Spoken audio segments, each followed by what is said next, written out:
ជនសង្ស័យចំនួន2នាក់ត្រូវបានសមត្ថកិច្ចនៃអធិការដ្ឋាននគរបាលខណ្ឌឫស្សីកែវធ្វើការឃាត់ខ្លួនគ្រាដែលសមត្ថកិច្ចកំពុងតែចុះល្បាតក្នុងមូលដ្ឋានដើម្បីការពារសន្តិសុខជូនពលរដ្ឋការឃាត់ខ្លួនខាងលើនេះបានធ្វើឡើងរំលងអត្រាក្នុងថ្ងៃអាទិត្យត្រូវនឹងថ្ងៃទី9ខែកញ្ញាឆ្នាំ2018វេលាម៉ោង 1:30 នាទីរំលងអត្រានៅចំណុចផ្លូវបេតុងក្រុម15ភូមិទួលសង្កែសង្កាត់ទួលសង្កែ1ខណ្ឌឫស្សីកែវរាជធានីភ្នំពេញ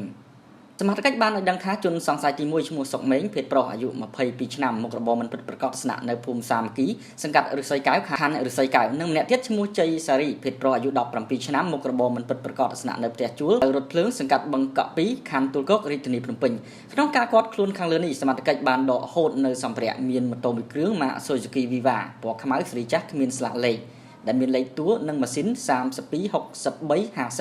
ដៃសំប៉ែតចុងស្រួចចំនួន1និងកូនសោខ្សៀលេខ8ចំនួន1សមត្ថកិច្ចបានឲ្យដឹងថាមុនកើតហេតុក្នុងវេលាម៉ោង 1:00 នាទីថ្ងៃទី9ខែកញ្ញាឆ្នាំ